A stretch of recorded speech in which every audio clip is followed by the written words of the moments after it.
Olá, boa noite, delegado Protógenes Queiroz, que chegou aqui no Salão Executivo. Daqui a pouquinho estaremos com a entrevista aí do Roda Viva. Protógenes, são várias informações. A semana passada tivemos aqui o ministro do Supremo Tribunal Federal, Gilmar Mendes. O senhor também esteve na pauta da conversa aí, tratada por Gilmar. E hoje, essa entrevista do Roda Viva também promete várias questões polêmicas aí envolvendo o seu trabalho e toda essa questão da Operação Satyagraha e essa investigação do Dantas e tal. Várias perguntas vão ser feitas durante o programa, mas eu queria aproveitar esse momento para a gente entender algumas coisas sobre o funcionamento de uma operação policial, uma investigação como essa da Satyagraha. Como é que começa uma investigação como essa? Ela inicia de forma despretensiosa, né? De forma despretensiosa, sem nenhuma pretensão de obtermos assim um resultado logo no início. Ela vai gradativamente evoluindo. A exemplo de todos os outros casos complexos que eu investiguei ao longo desses quase 10 anos, né? Então ela tem muita compartimentação, ela é muito bem silenciosa, essa Operação Satyagraha, né, que envolveu aí esse banqueiro, ex-banqueiro. Foi uma operação muito difícil, né, cercada de muitos problemas, muitos obstáculos, em que tudo estava previsto. Tudo estava previsto, né? Ocorreu-se um planejamento estratégico de inteligência, né, desde o seu início até o final e até pós-operação, também em Satyagraha, né? Então houve uma compartimentação muito forte e bem silenciosa, né? A exemplo do nome, né, de batismo da operação, né, que é resistência pacífica e silenciosa. Saberíamos que enfrentaríamos problemas antes, durante e até após a execução da operação. E quando ela começa? Basicamente ela começou há 4 anos atrás, né? Ela começa com um desdobramento da Operação Parmalat, que investigamos a Parmalat.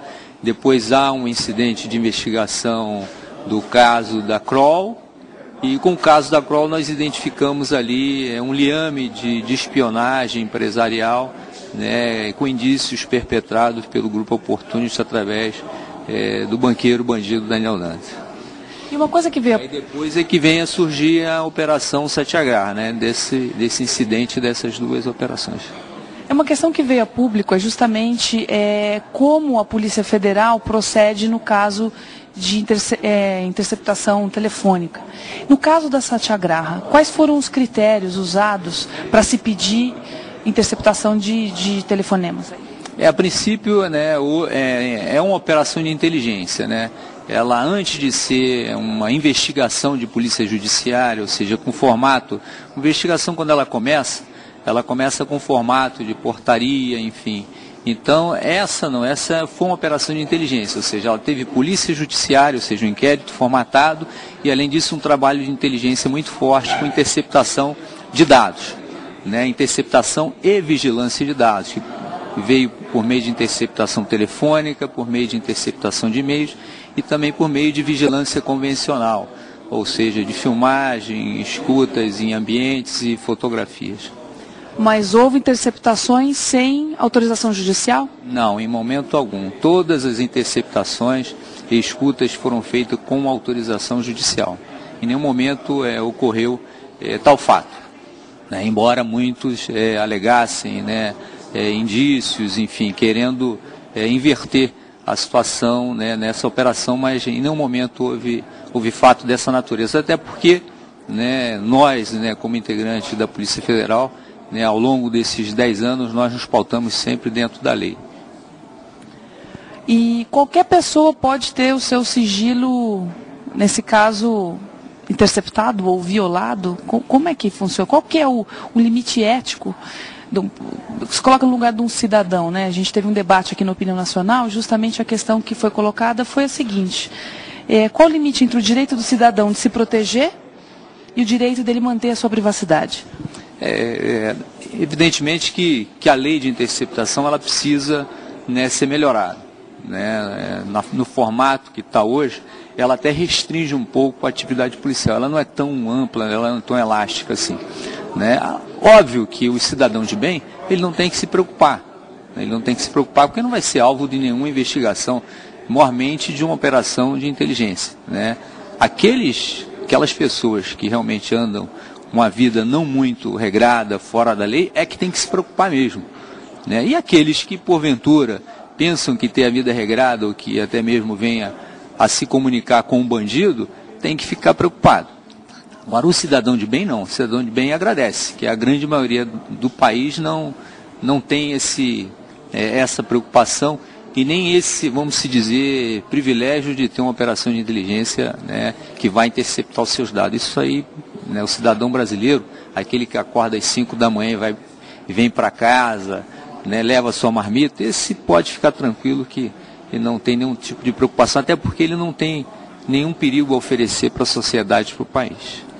Mas uma crítica que vem sendo feita é justamente o seguinte, o número excessivo de interceptações não levaria à metodologia de que primeiro se intercepta para depois se investigar? Até se andou questionando, né, até há pouco tempo das últimas operações complexas, né, principalmente, né, essas operações que teve a Satyagraha, como o caso mesmo do próprio Badia, como o caso do Banco Santos, enfim, outras investigações complexas. Mas nada leva a crer de que há, sim, um aumento excessivo em interceptações no país. Não, muito ao contrário. É que hoje, né, com a evolução, né, das condutas criminosas, o nível de sofisticação, principalmente se tratando de crime financeiro, né, há necessidade de se ter o trabalho de inteligência para ter um resultado mais efetivo, devido a várias operações que o fraudador, que o lavador de dinheiro hoje executa, né, até mesmo em nível internacional. Então há essa necessidade de se sofisticar também as investigações. Saímos daquele plano, né, de apenas trabalharmos com papéis, né, extremamente com papéis, né, estritamente com papéis, para trabalharmos um misto de papéis com informações, né, que decorrem de operações eletrônicas, em sistema eletrônico, que merecem ser melhor avaliados em instrumentos de interceptação.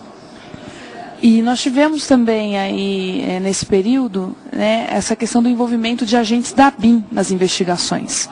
Então eu pergunto, qual é a missão da ABIN, como e por que os agentes da ABIN foram envolvidos na Satyagraha? A ABIN está dentro de um sistema, né, um sistema brasileiro, chama-se Sistema Brasileiro de Inteligência.